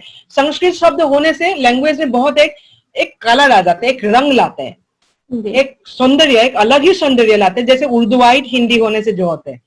तो मुझे वो संस्कृताइज हिंदी एक तरह से मुझे बहुत पसंद आता था, और मुझे इस बात से बहुत चैलेंज आता था। और इतना अच्छा लेखन है, और इन लोगों ने कैसे बोल दिया कि प्रसाद का नाटक जो है वो पढ़ने लायक है, बस वो तो किया नहीं जा सकते, बस पढ़ो उसको। तो उस चैलेंज से भी मैंने आया कि नहीं, इतना नाटक उसको करना चाहिए। और मैंने ऐसे ऐसे चैलेंज आ जाते हैं कहीं ना कहीं से, तो कहीं ना कहीं एक चीजों से जूझते रहना मेरा शायद पार्ट बन गया। तो इसीलिए ऐसा कोई थीम हो, ऐसा कोई सब्जेक्ट हो, बस जूझते हुए इंसान की कहानियां हो, तो वो बड़े इमीडिएटली मुझे बहुत करीब ले जाते हैं। आपके नाटकों में आपने विमेन स्ट्रगल की बात की, अपने भी कई सारे चैलेंजेस बताए। एज अ फीमेल डायरेक्टर आपको क्या क्या चैलेंजेस आए, स्पेशली जब हमारी सोसाइटी मोस्टली मेल डोमिनेटिंग है? आपको क्या चैलेंजेस आए, आपने कैसे ओवरकम किया उसको? ये चैलेंजेस तो अभी भी रहता है, अभी भी है, और आई थिंक आने वाले और 50, मतलब मुझे अब स्टडी करके बाद अपने जीवन की अभिज्ञताओं से, एक्सपीरियंस से, मुझे नहीं लगता है कि एक बहुत इक्वल समाज आने वाला है, एक बहुत नारी फ्रेंडली, फीमेल फ्रेंडली सोसाइटी बहुत जल्दी आने वाला है, ऐसा मुझे कुछ दिखता नहीं है। अपार्ट फ्रॉम, मैं ऐसे बोल सकती हूँ हमें पॉजिटिव रहना है, बस पॉजिटिव रहना है, लेकिन इतिहास को अच्छी तरह से अध्ययन करूं और समाज और राजनीति को अच्छी तरह से देखूं, तो कहीं कोने से, कहीं दृष्टिकोण से मुझे अनुभव नहीं होते ऐसा आने वाला है। तो चैलेंजेस आज भी है, चैलेंजेस उस दिन भी था जिस दिन नाटक करना शुरू किया था, चैलेंज उस दिन भी था जिस दिन मैंने डायरेक्शन में स्पेशलाइज करने के लिए गया था, चैलेंज आज भी है। जिस समय पे मैंने 25 वर्ष की एक काफी लंबा समय मैंने थिएटर में गुजारा है, और काफी अलग अलग किस्म का काम मैंने दिया है समाज को, इस समय पे भी हमारे चैलेंजेस है। सो इसीलिए जो फीमेल्स है, जो फीमेल आर्टिस्ट है, उसको बहुत सतर्क होकर काम करना चाहिए। और सतर्क माने पॉलिटिकली, इसको समझ के आगे बढ़ना है, जेंडर पॉलिटिक्स को समझ के ही काम पे आगे बढ़ना है। और ये मेल डोमिनेटिंग आज भी डोमिनेट करने के लिए कोशिश करते हैं और करते रहेंगे। ये पावर स्ट्रगल का मतलब स्थिति वैसा ही होता है, जो पावर में होते हैं, हायर स्टेटस में होते हैं, वो कभी अपने जगह छोड़ना नहीं चाहते, और वो घबराते हैं किसी और को ऊपर जाने के लिए देंगे तो उनका जगह कम पड़ जाएगा, छोटा पड़ जाएगा। इसी डर से उन लोगों ने बाकी लोगों के ऊपर दबाव डालते हैं। तो कैसे किया है, मतलब क्या जवाब दूं उसके लिए, मतलब कैसे बोलो कि मैंने इसको कैसे चैलेंज किया। आई थिंक हर समय पे इसकी चैलेंज आपके साथ में रहते हैं। आप जब डायरेक्शन देते हो, आपके ग्रुप में सारे मेंबर्स कैसे आपको एक्सेप्ट करते हैं, उनका एक्सेप्टेंस लेना, टेक्नीशियन से आपको एक्सेप्टेंस लेना, और बहुत सारे तो एक्सेप्टेंस हमें अभी भी नहीं मिलते। अभी भी हमें बहुत सारे चीजों का, आई थिंक अपने ग्रुप के आर्टिस्ट को आप ले लेते हो, संभाल लेते हो, but then how a man critic और how man look at women directors, वो बदलाव जब तक नहीं होगा आई थिंक बहुत मुश्किल है। उनकी देखने का नजरिया अभी भी वैसा है कि आप कितना भोकेल हो, और आप कितना लोगों का इतना आदत पड़ चुका है एक पुरुष का आवाज सुनने का, तो इसलिए उनका वुमेन का आवाज सुनना और सुनाना भी बहुत मुश्किल है, और उनके लिए सुनना भी उतना ही तकलीफदायक है। तो इस ताना बाना के बीच में हमारा थिएटर चलते रहते हैं। मैम, एक चीज और है थिएटर के साथ, हमारे देश में अधिकांश भागों में थिएटर को एक इकोनॉमिकल सस्टेनेबिलिटी नहीं मिल पा रही, बहुत संघर्ष है। ऐसे केस में आप काफी लंबे समय से 20 साल से ज्यादा हो गए आप अकेले थिएटर कर रहे हो वहां पे असम में, मतलब आपने ग्रुप बनाया लेकिन आपने अपना थिएटर फॉर्म किया, तो वो जो इकोनॉमिकल चैलेंजेस आते हैं उसको आपने कैसे टेक केयर किया? या इकोनॉमिक चैलेंजेस तो है, आज के समय पे भी, आज के दिन पे भी मेरे पास इकोनॉमिक चैलेंज भरपूर है। मतलब इकोनॉमिक चैलेंज है, एक तो पूरा थिएटर के लिए इकोनॉमिक चैलेंज है जी थिएटर में सस्टेन करना, और ऊपर से एक लेडी डायरेक्टर सस्टेन करना बहुत ही मुश्किल है। तो थिएटर सेल्फ सफिशिएंट होना बहुत जरूरी है, मुझे ऐसा समझ में आता है। और आज के समय पे मुझे ये देखने को मिलता है कि अधिकांश डायरेक्टर सेल्फ सफिशिएंसी से ज्यादा दूसरे के ऊपर डिपेंडेंट होके, गवर्नमेंट ग्रांट के ऊपर डिपेंड होके, बस स्पॉन्सरशिप के ऊपर डिपेंड होके आर्ट क्रिएट करना चाहते हैं। और वैसे ही लेकिन हो रहे, और कई बार मुझे भी मदद लेना पड़ता है, सरकार की ग्रांट का हो, जबकि मैं कोई बड़े ग्रांट अभी तक नहीं लिया, सैलरी ग्रांट से लेकर इस तरह का कोई ग्रांट की मैंने काफी बड़ा मदद कभी नहीं लिया, अपार्ट फ्रॉम प्रोडक्शन ग्रांट। तो थिएटर सेल्फ सफिशिएंट जब तक नहीं होगा, ये समस्या थिएटर में हमेशा रहेगा। थिएटर का, अच्छे थिएटर का, जैसे हमने अच्छा बुक खरीद के पढ़ते हैं, कोई भी अच्छा नॉवेल हम लोग खरीद के पढ़ते हैं, तो हम पैसा देते हैं ना। मुझे मालूम है ये पढ़ना बहुत मुश्किल होने वाला है, कठिन लिटरेचर है, फिर भी मैं खरीदती हूँ क्योंकि मुझे उस कठिनाइयों से जूझने में मुझे आनंद मिलता है। तो हमारे नाटक जो देखने के लिए आते हैं, वो भी तो एक तरह से उनको भी आदत बनाना पड़ेगा कि वो टिकट दे के नाटक देखे, खरीद के नाटक देखने के लिए आए। इस तरह से हमें दर्शक भी बनाना पड़ेगा, ताकि एक पढ़ा लिखा, एक समझदार, एक नाटक को समझने वाला, आर्ट को अप्रिशिएट कर जो लोग कर सके, ऐसा ऑडियंस की निर्माण करना हमारा जरूरी है। साथ साथ हमें खुद को भी ट्रेन करना जरूरी है कि theatre needed to be self sufficient. तो हमेशा सरकारी ग्रांट के ऊपर डिपेंड करके, और या कोई स्पॉन्सरशिप के ऊपर आप डिपेंड करके आप काम करोगे, आपकी वो कला का तो रहता नहीं है। मेरे ख्याल से बहुत एसेंस गायब हो जाता है। आप जिस तरह से कला को क्रिएट करना चाहते हो, उसमें बहुत ज्यादा आपको बहुत समय कॉम्प्रोमाइज करना पड़ता है। I think we need to find ways. Japan में भी मैंने काफी करीब में, काफी सालों से आना जाना, काफी रंग थिएटर कंपनी के साथ मैंने काम करने का अनुभव रहा। हम लोग जब ऐसे एशियन आर्टिस्ट का जो कोलैबोरेशन की आपको बात कर रहे हो, जो हम लोग क्या करते थे, उस प्रोडक्शन इतना एक्सपेरिमेंटल हुआ करता था। मानो हमारे ग्रुप में एक म्यूजिशियन है, एक डांसर है, एक डायस्पोरा है, एक मैं हूँ, मान लो तो जो half theatre director, half performer, वो एक कथकली परफॉर्मर, इतना कॉम्प्लेक्स ग्रुप मिलके हम एक परफॉर्मेंस क्रिएट करते हैं। वो देखने के लिए लोग टिकट एडवांस में बुक करके टिकट लेके नाटक देखने के लिए आते थे। और उसके बाद वो लोग बैठते थे, बैठ के उस नाटक के बारे में वो लोग डिस्कस करते थे। भले ही कम छोटा सा जगह पे हो रहे, छोटे जगह पे हो रहे, भाई 250 ऑडियंस देख रहे हैं, 200 ऑडियंस देख रहे हैं, लेकिन 500, 1000, 2000 दे के उन लोग टिकट खरीद रहे हैं। सिर्फ टिकट ही नहीं खरीदे है, उसके बाद एनालाइज कर रहे, पार्टिसिपेट कर रहे, क्वेश्चन आंसर कर रहे, और वो भी 15 मिनट बाद। नाटक खत्म होने के बाद 15-20 मिनट का ब्रेक देते हैं वो लोग। उस ब्रेक के बाद ब्रेक भी उन लोगों ने बैठा हुआ है, और ब्रेक के बाद उन लोगों ने फिर बैठ के डिस्कस करने के लिए बैठा। तो ऐसा एटमॉस्फेयर हमें बनाना पड़ेगा। काबुकी जब मैं वहां पे शो देखा करती थी जापानीज, तो मैं ऑडियंस को देखा, क्योंकि पुराने जो जापानीज लैंग्वेज उन लोगों को समझ में नहीं आता था।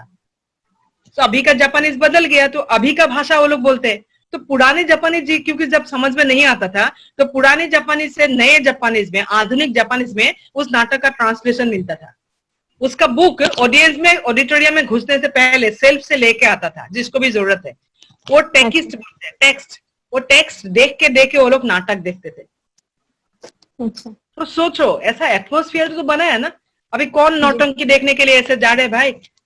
कौन पारसी थिएटर ऐसे देखने के लिए जा रहे, जो हमारे जैसे बहुत सारे लोगों इतना अच्छा उर्दू समझ में नहीं आता है। हम कहाँ टेक्स्ट लेके नाटक देखने के लिए जा रहे हैं? कौन हमारे क्षत्रिय फॉर्म का जो अंकिया नाट है वो देखने के लिए इस तरह से आया है? कुदियात्तम कौन ऐसे करने के लिए देखने के लिए गया है?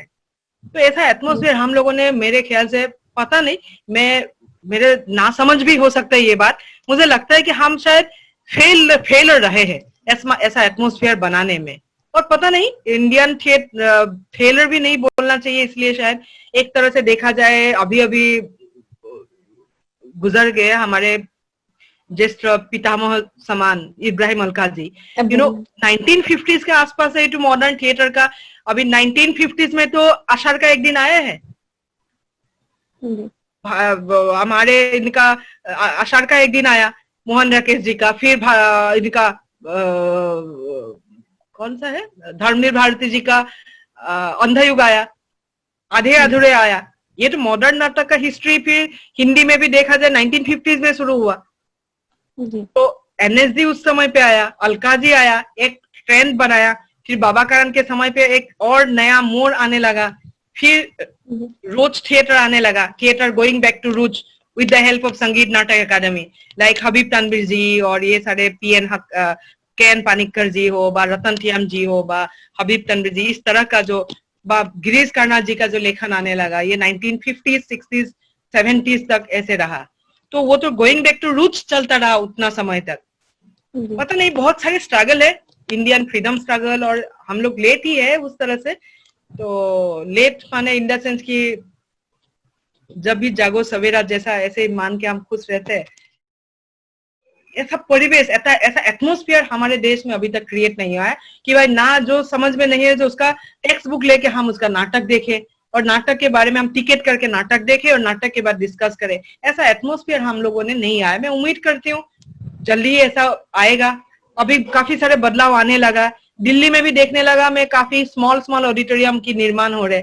आसाम में भी देखती हूँ कभी कई सारे लोग गांव में अपना रंगमंच बनाने में इंटरेस्ट रख रहे हैं और स्मॉल थिएटर बनाने में, ज्यादा बड़े थिएटर हॉल बनाने से स्मॉल थिएटर बनाने में ज्यादा दिलचस्पी रख रहे हैं। तो इसका मतलब आप बहुत बड़ा स्केल में ना सोचो, कुछ ही लोग हो जो आपके रंगमंच को इतना प्यार करे, मोहब्बत दे और समझे और आपके हाथ में साथ भी दे।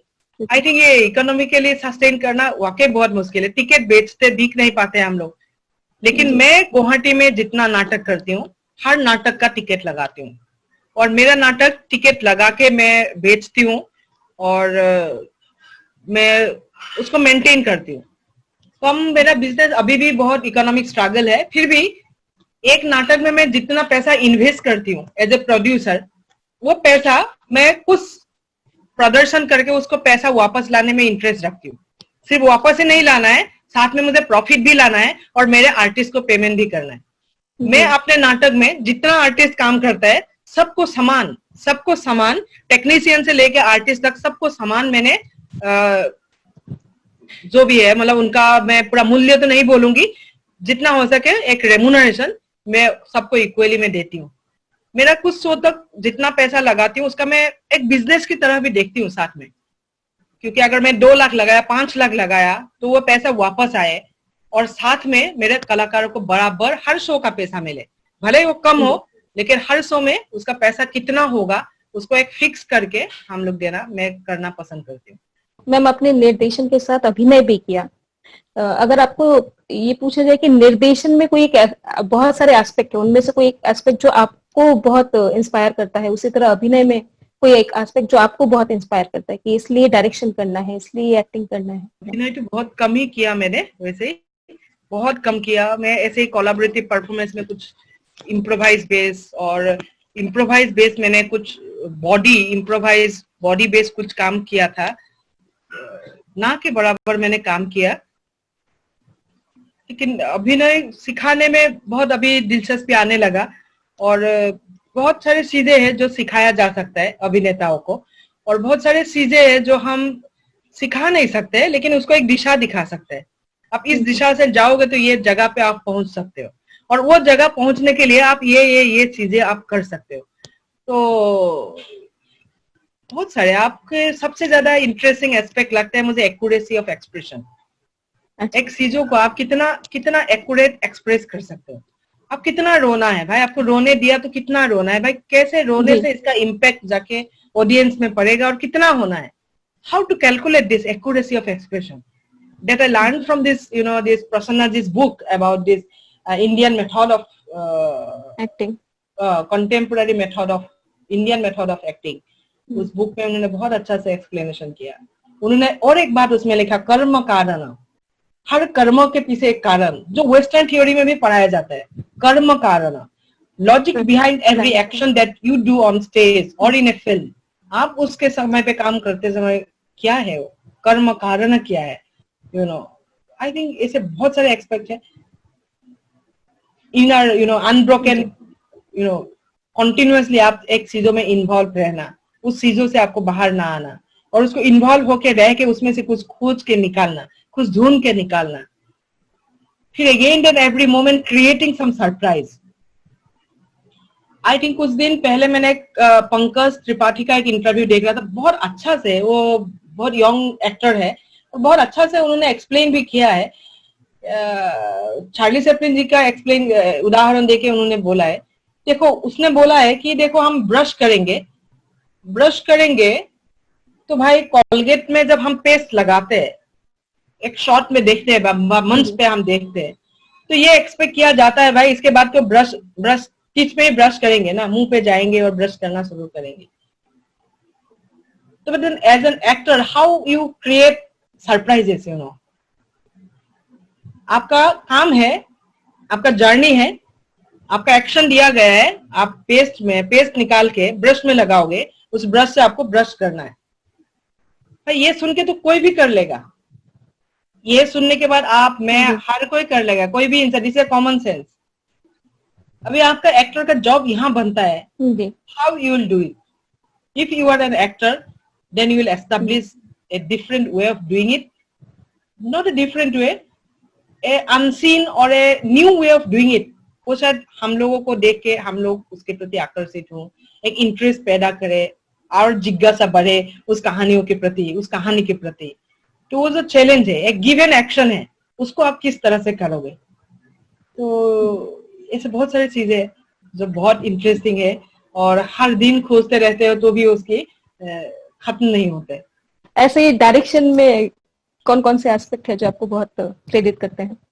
आई थिंक इंटरप्रेट करना सबसे ज्यादा इंटरेस्टिंग है, मतलब मेरे लिए, how to interpret it.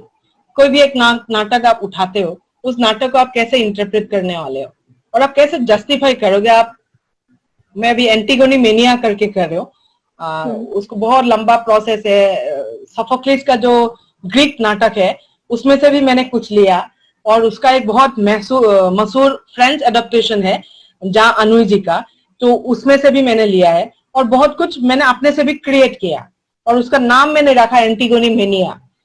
So actually ये मेनिया ही हो गया है, एंटीगोनी की कहानी इस समय पे बोलते रहा, जबकि हमारे आज के आज के समय में हम देखें तो फिर एंटी शब्द निकल चुका है।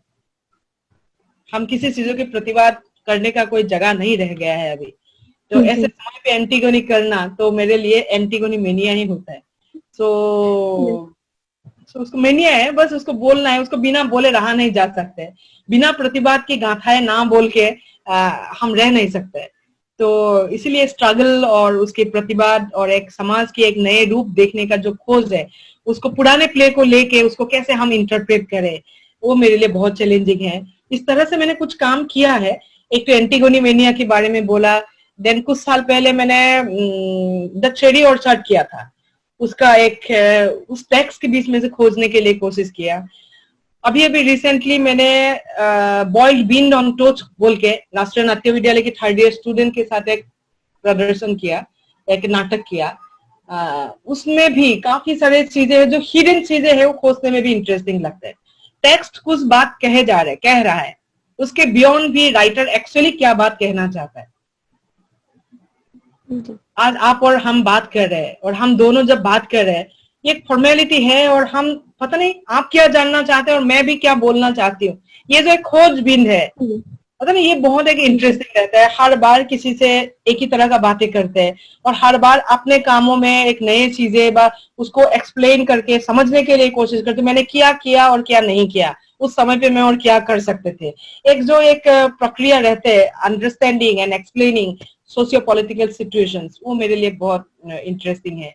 ऊपर से और एक रहता है कि उसको मैं किस स्पेस में करूंगी, स्पेस किस तरह का स्पेस होगा, सेट किस तरह का होगा, किस तरह का लोकाल को क्रिएट किया जाएगा, किस तरह का लोकाल क्रिएट करने से इस नाटक को ज्यादा उभारने में मदद करेगा। इसके बारे में सोचना, ढूंढना, हर नाटक में अलग अलग तरह से प्रयोग करने के लिए प्रयत्न करते रहना, I think it is challenging, it is a ongoing process. Ma'am, इसी से रिलेटेड एक क्वेश्चन और है मेरा। अगर हम फोक थिएटर्स की बात छोड़ दें, छोटे शहरों में या गांव में जो थिएटर हो रहे हैं उसकी बात छोड़ दें, बड़े शहरों में कई सारे ऐसे नाटक हो रहे हैं जिनकी कहानियां विमेन एम्पावरमेंट पे या फाइनेंशियली बैकवर्ड लोगों पे है, लेकिन जब उनका मंचन हो रहा है तो यही लोग उस नाटक को देखने नहीं आ पाते या मंच उन तक नहीं पहुंच पाता। तो इसके क्या कारण है मैम, और इसको हम कैसे ओवरकम कर सकते हैं? आई थिंक थोड़ी देर पहले हम लोग जो बात कर रहे थे, I think we didn't create this kind of audience. हमने इस तरह से शायद ऑडियंस को भी क्रिएट नहीं किया। ऑडियंस को भी उस नाटक तक पहुंचने का जो एक जर्नी होता है, एक उस कला से अपने आप को जुड़े रखने के लिए ऑडियंस की तरफ से भी एक जो दिलचस्पी होना चाहिए, शायद वो जागरूकता हम ऑडियंस के बीच में, भारतीय जनमानस में हम लोग शायद मतलब मास पीपल के बीच में I think we have not been able to create that. हम लोगों ने क्रिएट नहीं कर पाया, अवेयरनेस नहीं है उस लेवल पे। और ये 130 करोड़ जनता है इस देश में और सब तक पहुंचना तो कभी संभव नहीं है। 130 करोड़ जनता है, उसमें कुछ ही लोगों तक पहुंच पाते हैं। और इसीलिए एक क्षेत्रीय जो रूप है थिएटर का, वो कई बार जाके मुझे बहुत सही भी लगता है। थिएटर एक तरह से क्षेत्रीय ही होना चाहिए, ऐसा अनुभव होता है। क्योंकि आपका जो राजस्थान का जो समाज व्यवस्था जो समस्याएं है, आई थिंक उत्तर पूर्व भारत का वो समस्या नहीं भी हो सकता है। एक कर्नाटक का जो समस्या है, आप साउथ की तरफ जाओगे, दलित लिटरेचर आप जितना स्ट्रॉन्ग दिखाई देंगे, दलितों के ऊपर दलित समाज व्यवस्था अभी भी कितना सक्रिय है, तो वो शायद नॉर्थ ईस्ट में इतना देखने को नहीं मिल रहा है। पर राजस्थान में जाओगे कुछ और ही समस्या है, दिल्ली में जाओगे एकदम अर्बनाइज एक अलग ही। तो आप सिविलाइज करना, आर्टिस्ट का तो काम वही है ना। फिर आप आर्ट क्रिएट करो, इस तरह से create art to civilise people, not civilise to help people to understand what is good life and what is art, you know. आप जैसे बोल रहे हो, जैसे महिलाओं के ऊपर दलित के ऊपर जितना लिटरेचर हुआ है, मानो जैसे नामदेव धसाल। अभी नामदेव धसाल को कितने लोग जानते हैं बोलो? ये जो एक उर्मिला जी है, वो भी महाराष्ट्र से है, मराठी राइटर है उर्मिला जी, वो दलित राइटर है। उनकी लेखन बोलो कहाँ तक पहुंचे। तो वो फिर मराठी से अगर जब तक हिंदी होगा इंग्लिश होगा, फिर देन तमिल होगा। अब देखो तमिल में भी ये सारे इश्यूज बहुत है, वो पहुंचता नहीं है। नामदेव धसाल मतलब इतना बड़ा है, जैसे तमिलनाडु देखा जाए तो फिजिकली कितना नजदीक है। तो इसलिए एक क्षेत्रीय रूप होने से ही आई थिंक कुछ लोगों तक पहुंच पाएंगे। और ये बहुत सारे लोगों तक पहुंच नहीं पाते। आप सही बोल रहे हो, जो प्ले जिसके लिए बनते हैं वो वहां तक जाके नहीं पहुंचते, उस तरह का रेस्पॉन्स नहीं मिलता है। एक प्ले शायद बहुत ही समाज जीवन को आगे बढ़ाने वाले, समाज जीवन की कुछ चीजों को सवाल करते हुए, एक नए रूप, एक नए दरवाजा, एक विंडो ओपन, आई ओपनिंग, एक आपको आइडियाज लेके एक प्ले आते हैं, वो प्ले शायद वहां तक पहुंच नहीं पाते जितना पहुंचना होता था। उसमें आपने जैसे बोला बहुत सारे पहलू हैं, like economic situation, language issues, social situation, ये सब कुछ मिलके नहीं पहुंच पाते हैं कई बार। इसीलिए मुझे लगता है कि थिएटर क्षेत्रीय होना ही इसलिए सही है। आप आसाम का प्रॉब्लम आसाम में कहो और केरला का प्रॉब्लम केरला में कहे, तो वो भी एक है। लेकिन at the same time being an artist, मुझे भी रहता है कि भाई मेरा नाटक ऐसे जगह पे जाए सबको देखने को मिले, हर कोई देख पाए। ऐसे रंग भाषाओं की प्रयोग करो जिस भाषाओं के जरिए से बहुत सारे लोगों तक मैं पहुंच पाऊं। ये लैंग्वेज की बैरियर ना रहे। मैं शुरू से आपको जैसे बोल रही हूँ, उसको कभी मैं उसको मानने के लिए तैयार नहीं हूँ। जैसे कन्नड़ एक अलग लैंग्वेज है, तमिल एक अलग लैंग्वेज है, मैं एक असमीज मेरा लैंग्वेज है। हमारे बीच में जो दरार है, जो डिफरेंस है, that should not be only because of the language, you know. The humanity should be connecting point, art should be connecting point, theater should be connecting point. But उसके लिए बहुत बड़ा आई थिंक भारत में एक movement की जरूरत है, जिस मूवमेंट के जरिए से बहुत सारे स्पेसेस क्रिएट होंगे। स्पेस की बहुत जरूरत है। एक नाटक होने के बाद आप बड़े लेके ताकि घूम पाओ, कम पैसा में आप नाटक की मंचन कर पाओ जी। ये बहुत बड़ा एक शायद सामाजिक सोशियो इकोनॉमिक मूवमेंट की जरूरत है। उसके बाद ही ये सब चीजों की आई थिंक संभव हो पाएगा। मैम, अगर आप एक मैसेज देना चाहे हमारे देश की औरतों को, तीन लोगों के बारे में मैं कहूंगी। हमारे देश की जो औरतें हैं, एक दूसरा जो लेखक है, जो अभी आएंगे नए जनरेशन के जो लेखक होंगे, भले ही वो मूवीज के लिए लिखे या प्लेज लिखे, और जो डायरेक्टर, अपकमिंग जो डायरेक्टर्स होंगे, अगेन वो चाहे मूवीज के डायरेक्टर हो या थिएटर डायरेक्टर हो, उनके लिए अगर आप मैसेज दें इन तीनों के लिए, तो वो क्या होगा? औरत को तो सुनने में बहुत ये लगेगा। औरत के लिए तो ऐसा है कि ऐसा लगता है, देखो मैं उपदेश तो नहीं दे सकती हूँ, मैं जो भी बोलूंगी मैं अपने जीवन के अनुभव से मैं कुछ चीजें मैं ऐसे शेयर करूंगी, आपसे बांट लूंगी, आपको अगर काम आए तो आप देख सकते हैं। बहुत सारी चीजों के बारे में बहुत बाद में अवेयर हुई, बहुत सारे समाज के बारे में हमें वाकई धोखे में रह गए, वो दिशा तो दिखे ही नहीं थे, ये रंग तो हमने देखे ही नहीं थे, देखा ही नहीं था। बहुत सालों के बाद वो रंग दिखा।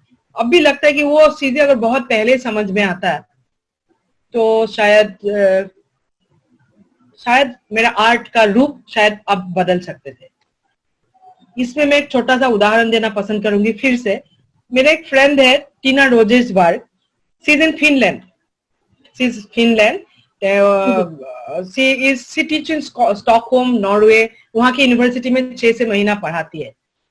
और जब लास्ट उनसे बातचीत हुई थी, उसकी बेटी क्लास 12 में पढ़ रही थी, बोल रही थी कि क्लास 12 में उसने घर में कुछ नहीं सिखाया था। क्लास 12 की बच्चा मतलब उस स्कैंडिनेवियन कंट्री में उन लोगों को सिखाया जाता है कि उनका समाज व्यवस्था क्या है और उनकी इतिहास पढ़ाया जाता है, हिस्ट्री ऑफ जेंडर, महिलाएं किस किस रूप में कैसे आए हैं, इतिहास में महिलाएं कैसे आए, ध्रुव स्वामिनी से पहले मानो उस समय के मध्य युग में भारत के उत्तर भारत में क्या हो रहा होगा, महिलाओं का स्थिति क्या था। ध्रुव स्वामिनी देख के पढ़ के तो समझ में आता है क्या रहा होगा राजा महाराजाओं के समय पे।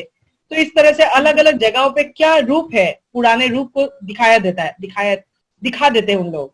तो उनके जरिए से उस महिलाओं को, बच्चे को बहुत अच्छी तरह से उनको समझ में आता है, भाई हमारे इतिहास में महिलाओं के साथ ऐसा ऐसा हुआ है।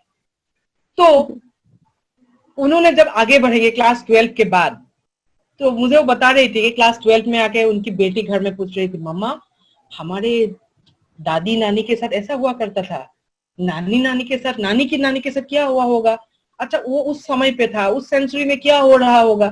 तो इस तरह से उनका एनालिसिस थी। वोमेन स्टडीज उस तरह से उनको सिखाया जाता है क्लासरूम में। तो हमारे भी एजुकेशन सिस्टम में अगर ऐसा कभी होगा तो शायद तो मदद मिल सकता है, लेकिन ऐसा होने का कोई संभावना दिखता नहीं है मुझे। होगा तो बहुत अच्छी बात है, नहीं भी है। आई थिंक फीमेल्स को, महिलाओं को हमारे देश के शिक्षित हो और शिक्षित होने के लिए कोशिश करना है, पढ़ने के लिए ज्यादा कोशिश करना है, ताकि समाज को अच्छी तरह से, समाज व्यवस्थाओं को समझ में आना बहुत जरूरी है। तो उसको समझने के लिए और फाइनेंशियली इंडिपेंडेंट होने के लिए हमेशा कोशिश रखे। मैं इससे ज्यादा बढ़ के महिलाओं के बारे में, मतलब ये मेरा अनुभव है, ऐसा हो तो फिर अच्छा हो सकता है। दूसरा, आप में से जैसे पूछ रहे कि नए यूथ राइटर्स के बारे में पूछ रहे, आई थिंक राइटिंग अभी इंडिया में बहुत इंटरेस्टिंग हो रहा है। फिल्म की राइटिंग तो बहुत अच्छा है अभी। आज के दिन पे मैं हर रात को अगर एक नेटफ्लिक्स में फिल्म देख रहे हो, वो एक नया राइटर का ही है। एक नया राइटर एक नया फिल्म लिख रहे हैं और एक नया टॉपिक पे फिल्म लिख रहे हैं। वो कोई किसी को हाइट, लड़का का हाइट छोटा, अलग अलग किस्म का स्टोरी आया है। वो नवाजुद्दीन और एक लड़की का आया है ना, वो जो जी, हाँ दुबई में जॉब, हाँ ये फिल्म हो बा, वो एक ऐसे ही गट्टर साफ करते समय बहुत सारे पैसा मिल जाने का स्टोरी हो, उसमें से अपने सपनों को आगे बढ़ाने के लिए, कहानी बनाने के लिए बुनना चाहते ऐसा हो, एक छोटा बिलासपुर की एक छोटा सा कहानी हो जिसमें एक फैमिली आ जाते हैं और एक स्मॉल टाउन में बचने के लिए लगता है, उसका दुकान चलते ना हाईवे बदल जाते हैं दूसरी तरफ, तो वो लखनऊ उस साइड का ही स्टोरी है। बड़े लोकल भाषा में बुंदेलखंडी, ऐसे ऐसे अलग अलग कोलोकियल जो भाषा है उसके ऊपर फिल्म्स आने लगे, अलग अलग नए नए राइटर्स आने लगा। आई थिंक नाटक लिखना बहुत जरूरी है। आई थिंक नाटक में बॉम्बे में मैं जब देखती हूँ, बॉम्बे में हर बार आपको नए नाटक आता है, हर साल कई नए नाटक आ रहे हैं, नए थीम के ऊपर आ रहे हैं। अच्छा बुरा वो बाद में आता है, एटलीस्ट लिखने के लिए प्रयत्न करते हैं। आई थिंक हिंदी रंगमंच में भी, क्योंकि मैं हिंदी भी अपना ही रंगमंच समझती हूँ, हिंदी रंगमंच में भी ऐसा होना चाहिए, क्योंकि इतना पुराना स्ट्रॉन्ग ट्रेंड रहा है। मतलब प्रसाद से पहले का भी है, प्रसाद जी का समय पे हो, भारतेंदु हो, उसके बाद के ले लो, ये मोहन राकेश से लेके ले लो, ये सब कितने राइटर्स आए हैं आज के समय तक। तो बहुत नए नाटक, नए थीम को एड्रेस करना चाहिए। तो नए थीम को तो हिंदी में, मतलब फिल्म में एड्रेस किया जा रहा है, इस तरह से अगर नाटक में भी एड्रेस करे तो ये बहुत ये रह सकता है। और ऊपर से आजकल का नाटक लिखने के साथ साथ ये भी होने लगा, लोग डिवाइस करने लगा। तो कोई भी थीम, जैसे मेरे भी नाटक का जीवन का मतलब आधे नाटक, मैं अगर 40 नाटक डायरेक्ट किया उसका 20 नाटक मेरा डिवाइस है। तो मैं नया थीम को लेके, नया सब्जेक्ट को लेके नई तरह से अपने ही थीम के ऊपर नाटक बना रहे हो, तो मेरा कॉन्सेप्ट बेस्ड प्रोडक्शन कर रहे हो, ऐसा भी आने लगा। अगर इस कॉन्सेप्ट को लिखा जाए, I think it could be more interesting. Device play का एक अपना ही मजा है, और लिखा जाएगा तो भी एक अलग ही मजा आएगा, क्योंकि उसमें लैंग्वेज की रिचनेस आएगी, खूबसूरती आएंगे, और स्पेस ट्रीटमेंट और लोकेशंस को अलग अलग बदलाव के साथ आ सकता है। सो वो भी लिखना चाहिए। और आई थिंक वो लोग ऐसा सब्जेक्ट को लिखे को जो बड़े कहानियों ना लिखे, समाज की छोटे छोटे कहानियों को लिखे, घटनाओं को लिखे जो उनको बहुत ज्यादा इंस्पायर करे। I think it will be more interesting, like contemporary Indian films की तरह नाटक भी उतना इंटरेस्टिंग हो सकता है। और आपने तीसरा सवाल किया है मुझे डायरेक्टर्स के लिए। आई थिंक डायरेक्टर्स अपना भाषा खोजते हुए आगे आएंगे, क्योंकि इंस्टीट्यूशन का तो अलग ही है। राष्ट्रीय नाट्य विद्यालय के छात्र हो, व आप लोग के बीएनए का छात्र हो, व हैदराबाद सेंट्रल यूनिवर्सिटी का छात्र हो, व उन लोगों को एक तो दिशा मिल ही जाता है, बहुत पढ़ना लिखना, एक एटमोस्फेयर मिल जाते हैं, टीचर्स मिल जाते हैं, गाइडेंस मिल जाता है। ना फिर भी 24/7 एक जगह पे आप रह के आपको बातचीत करने को मौका मिलता है, पढ़ाई करने के लिए मौका मिलता है। जो इंस्टीट्यूशनलाइज नहीं है, जो इंस्टीट्यूट में नहीं आए हैं, उसमें भी अगर देखो तो अभी देखो कई एक नाट्य शास्त्र के ऊपर भी कोई नाटक की स्टडी कर रहे हैं। मतलब उन लोगों ने रियलाइज किया ना कि भाई नाट्य शास्त्र को फिर से रिवाइव करना चाहिए, उसमें से कुछ आइडियाज फिर से कंटेम्पोररी थिएटर में प्रैक्टिस करना चाहिए। आई थिंक इस तरह का इंडियननेस के ऊपर आई थिंक बहुत सारे काम करेंगे तो इंडियन थिएटर में के लिए क्या और इंटरेस्टिंग समय आएगा, ऐसा मैं महसूस करती हूँ। मैम, कार्यक्रम के अगले चरण की ओर बढ़ेंगे।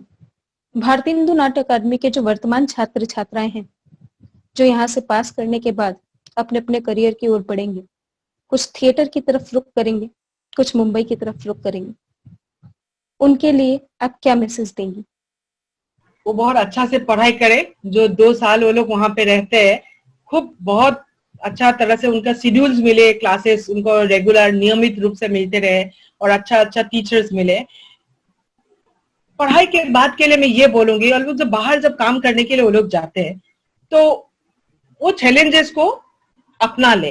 वो चैलेंज उनको मिलने वाला है बहुत जल्दी। और जो इंस्टीट्यूशन के अंदर कोई भी स्टूडेंट रहते हैं, उस समय का एटमोस्फेयर बिल्कुल अलग ही होता है। और अब जब बाहर जाते हो तो आप और आपका दक्षता आपके साथ रहते हैं, आप और आपका स्किल, आपका कैपेसिटी एज एन एक्टर, आपका कैपेसिटी एज ए डायरेक्टर। तो मैं उन लोगों से ये कहना चाहूंगी कि अपने दक्षता को ऐसे मजबूत बनाएं, और मजबूत दक्षता के ऊपर भरोसा रख के अच्छे कला का हिस्सा बनने के लिए जो समय की जरूरत है वो दे पाए, और लगातार क्रिएट करते रहे। लगातार क्रिएट करना बहुत जरूरी है, मैं ऐसा समझती हूँ, क्योंकि आप बहुत सालों तक कुछ नहीं करते हो और अचानक आपको करने के लिए मिलता है, तो आपका वो जंग लग जाते जैसा होता है, लोहे में जैसे जंग लग जाता है। रेगुलर एक अभ्यास का हमारे एक्टर्स का एक परंपरा नहीं रहता है, जैसे क्रिकेटर्स का रहते हैं, जैसे गायन शैली की प्रैक्टिशनर्स का रहते हैं, नृत्य शैली के प्रैक्टिशनर्स का रहते हैं। यही लोगों को ध्यान पे रख के एक्टर्स को भी ये समझ में, इन लोग भी अपना समझ बढ़ा के रखे, बना के रखे कि भाई डेली प्रैक्टिस करना उनको बहुत जरूरी है।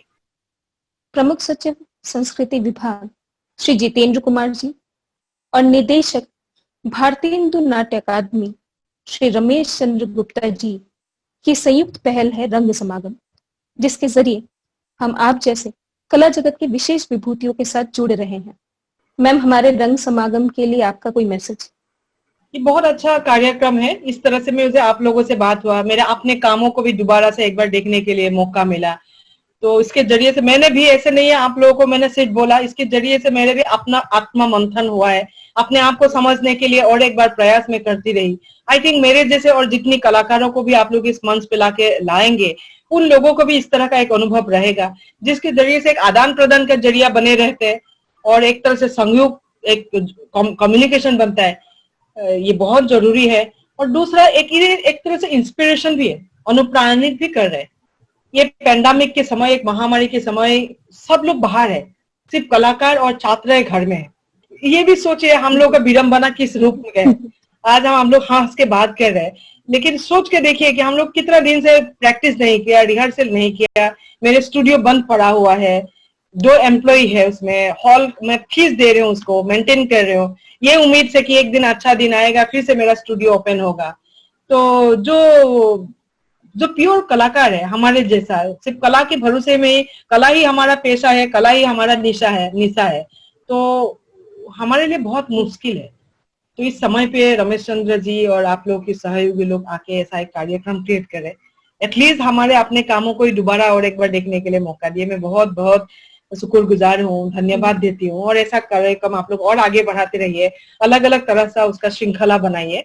और मुझे उम्मीद है आप लोग के छात्रों के साथ साथ भारतवर्ष की अलग अलग कोने के लोग भी इसके जरिए से उपकृत होंगे। मैम, आपने अपना बहुमूल्य समय निकाल के अपनी रंग यात्रा हमारे साथ साझा की। आपके अनुभवों से हमें आज बहुत कुछ सीखने को मिला। इसके लिए आपका बहुत बहुत धन्यवाद। थैंक यू, बहुत बहुत धन्यवाद। आप लोग सबको धन्यवाद। नमस्कार।